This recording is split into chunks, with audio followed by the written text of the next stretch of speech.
Bienvenidos a este nuevo episodio del Espacio Digital de Frente con Óscar Ortiz. Hoy tendremos un tema que nos afecta y nos preocupa a todos, y es el tema de cómo se debe tratar la COVID-19. Y hablaremos con un experto en la materia, con el doctor Rodolfo Quirós, quien es doctor en medicina por la Universidad de Buenos Aires, es magíster en efectividad clínica por la Escuela de Salud Pública de Harvard, también tiene una maestría en administración de negocios por la Universidad Torcuato Di Tella de Argentina. En el área médica es especialista en enfermedades infecciosas y en epidemiología por la Universidad de Buenos Aires. Es miembro titular de la Sociedad Americana de Epidemiología y consultor de la Organización Panamericana de la Salud. Hace más de 5 años que trabaja en Santa Cruz, conoce la realidad boliviana y ha estado dedicándose intensamente desde que aparecieron los primeros casos de la pandemia en nuestro medio a tratar la gente, a desarrollar los protocolos para los tratamientos. Doctor Quirós, le agradezco mucho por aceptar nuestra invitación para participar en este espacio digital.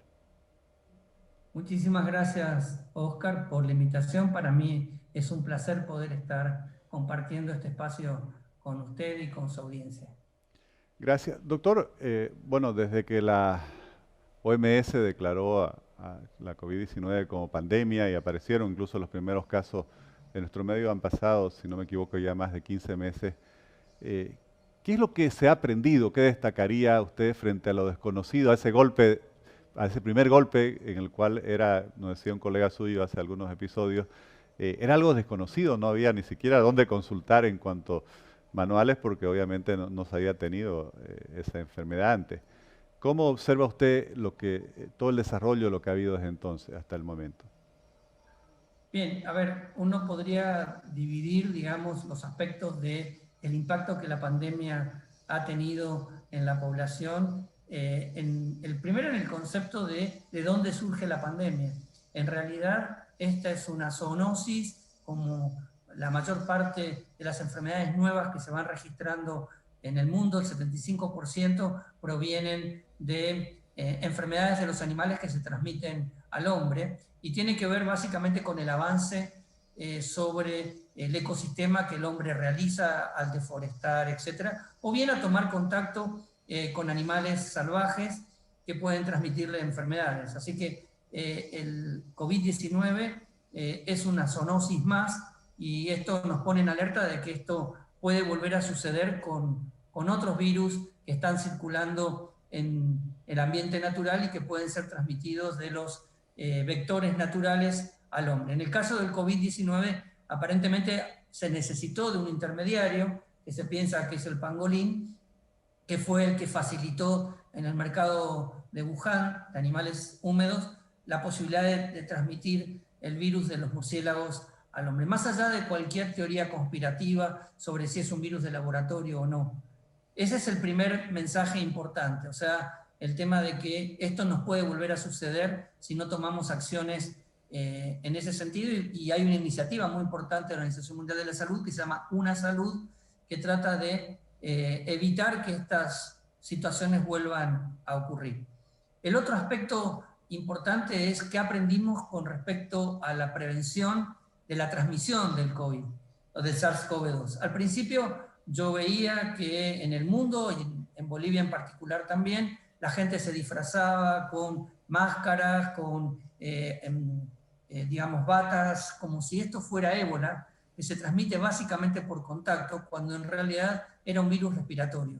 Y eso también nos llevó a hacer cosas totalmente, digamos, innecesarias, como por ejemplo al entrar a un local que nos rociaran con productos que ni siquiera sabíamos que tenían y que podían ser tóxicos. Eso obviamente pasó, pero se hizo un gasto muy importante desde el punto de vista de la implementación de esos túneles que no tenían ningún sentido. En concreto, hoy, ¿qué aprendimos de la transmisión? Como cualquier virus respiratorio se transmite por la vía aérea, pero con una particularidad, que a diferencia de la influenza, el SARS-CoV-2 también se puede transmitir por pequeñas gotas. Por lo tanto, eso implica tener que tomar ciertos recaudos donde en determinadas situaciones el barbijo quirúrgico convencional no alcanza y uno debería utilizar un barbijo N95.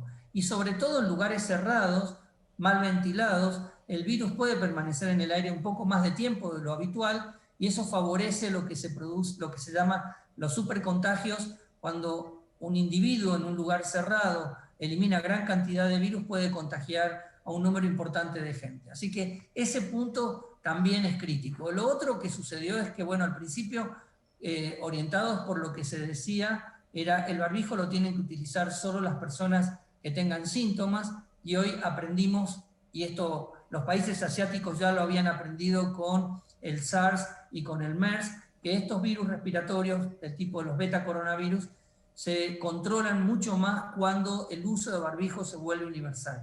Y hoy ya el mundo incorporó esa práctica, a lo cual se añade la higiene de manos y el distanciamiento. Bueno, en Bolivia acá se habla de 1,5 metros, pero en general la recomendación es de 2 metros entre persona y persona para evitar la transmisión. Ese es el segundo punto importante que hay que remarcar. El tercer punto es las intervenciones del Estado para contener la pandemia. En ese sentido, los países también aprendieron que dejar que el virus se transmita dentro de la población sin ninguna intervención tienen un costo político, perdón, un costo sanitario muy importante, y los países a veces no tomaron esas medidas y la tasa de mortalidad en términos acumulados fue muy alta, por ejemplo, países como Suecia, etcétera, si bien no hubo impacto económico. Pero los países, digamos, con bajos ingresos tuvieron que tomar decisiones mucho más radicales, independientemente de la duración. Nosotros, de hecho, hicimos un estudio con 44 países que demostró que la implementación de medidas restrictivas, como por ejemplo la cuarentena, el cierre de escuelas inicial, el tema del aislamiento, cierre de fronteras, se mide a través de un índice que se llama índice de rigurosidad de Oxford, reducía significativamente la tasa de mortalidad acumulada a los 60 días. Así que ese sería, en términos generales, la tercera lección aprendida. Gracias, doctor.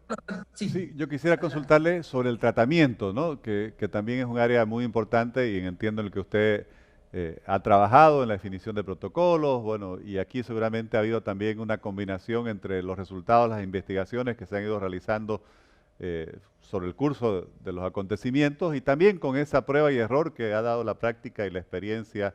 ¿Qué nos puede decir sobre cómo está el conocimiento sobre el tratamiento hoy? Ahora me iba a focalizar con eso, pero no quería dejar de remarcar lo otro porque los virus siguen circulando, las nuevas variantes circulan y eso lo tenemos que tener presente porque la efectividad de la vacuna no es la misma para todas las variantes. Bien, con respecto a los tratamientos, digamos, lo más importante es entender que para poder definir qué tratamiento es útil o no es útil, uno tiene que hacer estudios de investigación. No puede basarse en pareceres, creencias, porque de hecho no había ninguna evidencia de qué droga podía ser útil para el tratamiento del COVID-19 al principio de la pandemia. De hecho, hubo un trabajo francés que impulsó, un trabajo muy malo, pero muy malo, impulsó el uso de cloroquina y acitromicina, y la verdad que esto fue un retroceso en el manejo del COVID, porque en general todos empezaron a utilizar esas drogas en forma indiscriminada, inclusive autoadministrada y sin ninguna utilidad. Por lo tanto, la lección aprendida es que para utilizar un medicamento uno lo tiene que hacer en el entorno de un ensayo clínico bien diseñado, justamente para poder recolectar toda esa información que permita tomar decisiones que estén basadas en la mejor evidencia. En ese sentido, se empezó usando hidroxicloroquina. Nosotros en la clínica empezamos usando hidroxicloroquina porque había 2 protocolos que estaban en curso, el más importante, el ensayo Solidaridad y el estudio Recovery, pero rápidamente nos dimos cuenta que los pacientes tenían eventos adversos asociados a su uso y los discontinuamos rápidamente. Lo mismo que el uso del lopinavir ritonavir. Esas 2 drogas quedaron rápidamente descartadas porque los ensayos bien diseñados, como el caso de Recovery y Solidaridad, demostraron que no eran útiles. Y después apareció, por suerte, el ensayo Recovery demostrando que la dexametasona, un corticoide, realmente cambiaba la evolución de los pacientes, reduciendo en forma significativa la mortalidad, sobre todo cuando el uso era dentro de los primeros 7 días o 10 días de la enfermedad, en pacientes que requirieran oxígeno suplementario.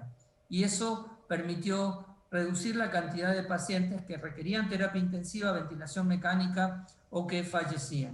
Y eso fue lo que en el mundo, generó el cambio de manejo de los pacientes desde la mitad del año pasado hacia el momento actual. Y hoy es un estándar de cuidado sumado a otros elementos como es, por ejemplo, la tromboprofilaxis, la pronación del paciente y el uso de oxígeno cuando es necesario. Ahora bien, aún con estos recursos, hoy, bueno, se ha visto que los pacientes, un grupo de pacientes progresa hacia formas severas y en la actualidad hay 2 recursos adicionales que ya está estandarizado su uso. Uno es el Remdesivir, es una droga que se puede utilizar, pero en determinadas situaciones.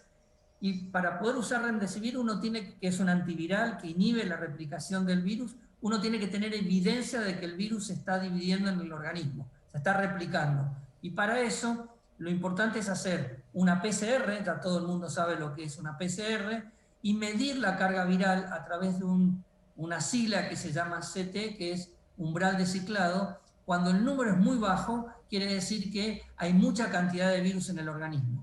Si el número es muy alto, ya no tiene sentido usar Remdesivir. Y la otra droga, tocilizumab, que es una droga que se utiliza para el tratamiento de la artritis reumatoidea, que es un inhibidor de un receptor de proteínas en el organismo, de proteínas inflamatorias, que ha demostrado disminuir la progresión de los pacientes a formas severas cuando uno lo utiliza en situaciones donde existen marcadores que muestran inflamación, del cuerpo, son marcadores específicos. O sea que, resumiendo, paciente que se hospitaliza y requiere oxígeno, dexametasona, si tiene replicación viral, Remdesivir, y si tiene marcadores de inflamación muy importantes y específicos, tocilizumab. A eso quería agregarle una cosa que me parece crucial. Hay 2 estudios que se hicieron en Argentina que salieron publicados en la revista, una de las revistas más importantes del mundo, que se llama New England Journal of Medicine. Uno fue el estudio Plasmar, que demostró que el uso de plasma convaleciente en altos títulos en pacientes con enfermedad grave no sirve, que ya el paciente va a progresar y no va a disminuir ni la mortalidad ni el uso de respirador o terapia intensiva. Por lo tanto, nosotros en la clínica siempre sostuvimos que no estaba justificado el pasar plasma en pacientes con enfermedad avanzada. Pero otro estudio demostró que el uso de plasma precoz en personas de alto riesgo, mayores de 75 años o mayores de 65 años con al menos una comorbilidad, obesidad, diabetes, etc., dentro de las primeras 72 horas de inicio de los síntomas, cuando el organismo todavía no ha formado anticuerpos, reducía la progresión de la enfermedad, el riesgo de hospitalización y muerte. Pero ¿cuál es la necesidad para poder implementar este tipo de estrategias? Primero, que se dose la cantidad de anticuerpos que tiene el plasma, porque no todos los donantes de plasma tienen la misma cantidad de títulos de anticuerpos. Para eso se desarrolló un kit que se llama Covidar, que hoy está disponible en Santa Cruz de la Sierra y que lo debería utilizar el banco de plasma para poder cuantificar de los donantes el nivel de anticuerpos, porque se necesita que ese título sea mayor de 1 en 1000. ¿Y por qué? A ver, teniendo en cuenta la progresión de la vacunación, ¿en qué casos sería útil? Bueno, en aquellos pacientes que desarrollan síntomas sin haber estado vacunados y pertenecen a un grupo de riesgo, o bien pacientes que habiendo estado vacunados con dosis insuficientes, o sea, una dosis y no haber recibido la segunda, también desarrollan síntomas en forma precoz, o bien aquellos pacientes que, habiendo recibido las 2 dosis de vacuna, presenten infección, porque en ese caso podría pensar uno que es una variante nueva, una variante de las que estamos discutiendo, delta, gamma, para las cuales las vacunas no tienen la misma efectividad y uno podría complementar eventualmente con el uso de plasma de convaleciente en forma precoz. Doctor, y estamos ya terminando el primer semestre del 2021, prácticamente año y medio conviviendo con esta pandemia. Estamos en lo que se ha denominado la tercera ola. Se escucha que pueden venir nuevas olas. Me gustaría conocer tanto su opinión sobre esa proyección con relación a la evolución de la pandemia, especialmente en nuestro caso boliviano, y las recomendaciones que usted tendría para la población en relación a ello.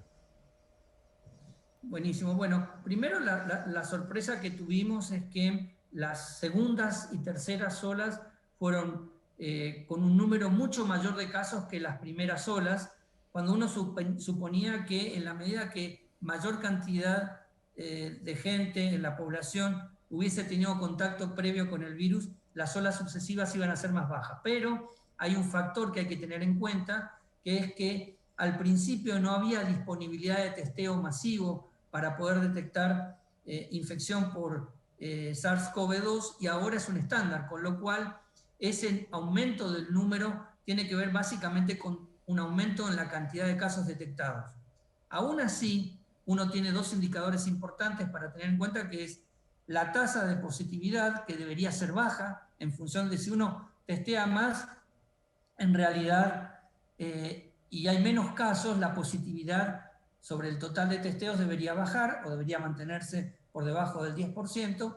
Y el otro elemento crítico es el uso de camas de terapia intensiva. Si yo tengo más casos y aumenta el uso de terapia intensiva, está mostrando que la pandemia está, digamos, evolucionando y que las curvas están teniendo impacto. En el caso particular de Bolivia estamos en la tercera ola y lamentablemente, a diferencia de otros países de la región, salvo Uruguay y Chile, está sostenida arriba, no está descendiendo. Por lo tanto, se necesitan tomar acciones para que eso suceda. ¿Qué va a pasar con respecto a las nuevas variantes? Como le comenté anteriormente, hay vacunas que han demostrado ser efectivas contra la variante india, como la vacuna de Pfizer o la vacuna de AstraZeneca. No se sabe qué pasa con la vacuna de Johnson Johnson o las vacunas de virus inactivados o la vacuna Sputnik. Hoy sale una noticia de que Sputnik está recomendando una tercera dosis con un nuevo componente de la vacuna para el caso de la cepa india. Pero inicialmente sabemos que las vacunas tienen efectividad y que eventualmente lo que puede suceder es que no sean tan efectivas unas con respecto a otras, pero todas disminuyen lo que a nosotros nos interesa, que es la mortalidad y las internaciones en terapia intensiva. Doctor, Ahora bien, en la sí, medida que Sí, una sí, cosita quería continúa. decirle. En la medida que la población no se vacune masivamente, el problema que va a suceder es que estas cepas van a seguir, estas variantes, perdón, van a seguir circulando y van a aparecer nuevas variantes con capacidad de escapar a la acción de las vacunas. Por lo tanto, la vacunación es un elemento crítico para contener la pandemia. Perfecto. Doctor, le agradezco muchísimo la generosidad en compartir toda la experiencia y el conocimiento también desarrollado en todos estos meses, combatiendo también en la primera línea los efectos de la COVID-19 y además salvando muchas vidas. Le agradezco mucho por su participación en este espacio digital. Muchas gracias, Oscar, por la invitación y bueno, esperemos que esto pase rápidamente para que todo el mundo vuelva a la normalidad como está pasando en algunos países. Así es lo que deseamos todos. Muchas gracias. Hasta luego, gracias.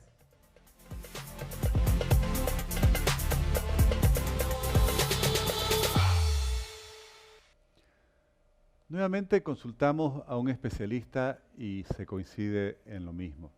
La vacunación es fundamental si se quiere controlar la propagación del contagio de la pandemia, evitar el surgimiento de nuevas variantes. La vacunación hoy debe ser la gran prioridad, tanto en materia sanitaria como también en materia económica. Hoy no hay obra pública más importante que priorizar los recursos que sean necesarios para lograr una vacunación y obviamente desarrollar la logística todo el mecanismo operativo para que no solo se compren las vacunas, que de nada servirían tenerlas guardadas, como dicen los médicos especialistas, sino sobre todo se coloquen esas dosis en las personas. Es fundamental que escuchemos a todos estos médicos, a todos estos especialistas que han estado combatiendo por salvar vidas desde la primera línea en la lucha contra la COVID-19 y que obviamente han ido aprendiendo, desarrollando nuevos conocimientos y que están también permanentemente siguiendo lo que se va descubriendo en el mundo. Creo que aquí efectivamente hay una responsabilidad compartida entre autoridades, especialistas y los ciudadanos, puesto que entre todos tenemos que actuar con la responsabilidad necesaria para cada uno poner su cuota parte de compromiso con la búsqueda de superar esta pandemia y así volver a esa normalidad tan ansiada que teníamos y no apreciábamos antes de que nos llegue esta enfermedad. Muchas gracias por habernos seguido mediante sus redes sociales en este espacio digital de Frente con Óscar Ortiz.